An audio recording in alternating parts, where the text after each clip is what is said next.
Buenos días, estimados alumnos, que el Señor les bendiga. El día de hoy vamos a abordar el tema de las oraciones impersonales. Les había dicho en la clase pasada que la guía número 6 iba a estar estructurada de dos temas. Ya abordamos, ¿verdad?, el tema de las oraciones coordinadas y subordinadas, ¿verdad?, que es lo que hemos estado estudiando en gramática. Primero abordamos las oraciones coordinadas. Después abordamos las oraciones subordinadas, que es la clase anterior que les había mandado, ¿verdad? Y que fue la que también recibieron a través de Zoom.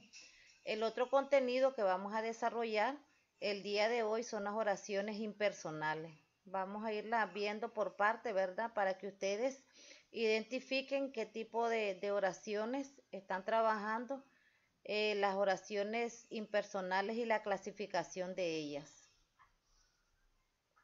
Aquí tenemos el concepto de las oraciones impersonales. Una oración impersonal es aquella que carece de sujeto.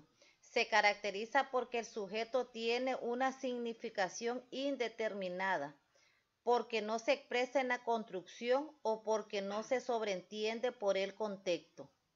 La clasificación de las oraciones impersonales. Las oraciones impersonales con verbos de fenómenos meteorológicos. Las oraciones impersonales con verbos hacer, haber y ser. Y las oraciones impersonales con verbos en tercera persona del singular. Y las oraciones impersonales con el pronombre se. Aquí ustedes pueden observar que hay 5 clasificaciones para las oraciones impersonales. Eso es lo que ustedes deben de aprenderse en la clasificación para que ustedes las puedan identificar. Las impersonales con el verbo de fenómenos meteorológicos. Se trata de verbos como llover, tronar, granizar, amanecer, también llamadas unipersonales. Y aquí tenemos dos ejemplos. Llueve mucho en la costa Caribe.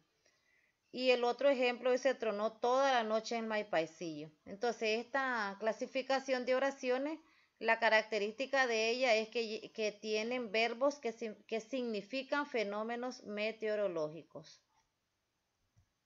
La segunda clasificación son las impersonales con el verbo hacer, haber y ser. Aquí podemos observar en su uso impersonal se asimilan a las unipersonales cuando significan tiempo o variación del tiempo. Esto quiere decir que estas oraciones, ¿verdad?, con los verbos hacer, haber y ser, se refieren a tiempos o variación del tiempo. Ahí pueden observar dos ejemplos, hace calor y el siguiente ejemplo, hace mucho frío. La tercera clasificación son las impersonales eventuales. Son aquellas en las que el verbo va en tercera persona del plural.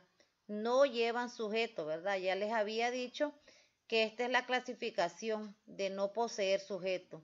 Ejemplo, te llaman por teléfono y buscan a los mejores deportistas. Ahí ustedes pueden observar en estos ejemplos que la característica de ella es de no poseer sujeto. En la primera oración te llaman por teléfono, ¿verdad? Se desconoce, ¿verdad? ¿Quién?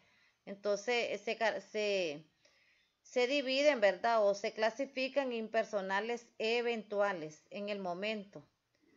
Buscan a los mejores deportistas también, ¿verdad? En este caso, estas oraciones impersonales carecen de sujeto, pero pueden tener un complemento directo.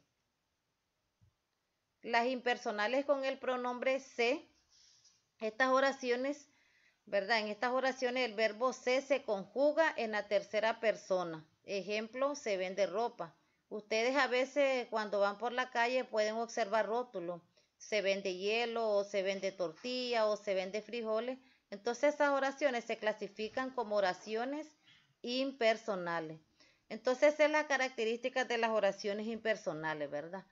La característica de las oraciones impersonales es que carecen de sujeto.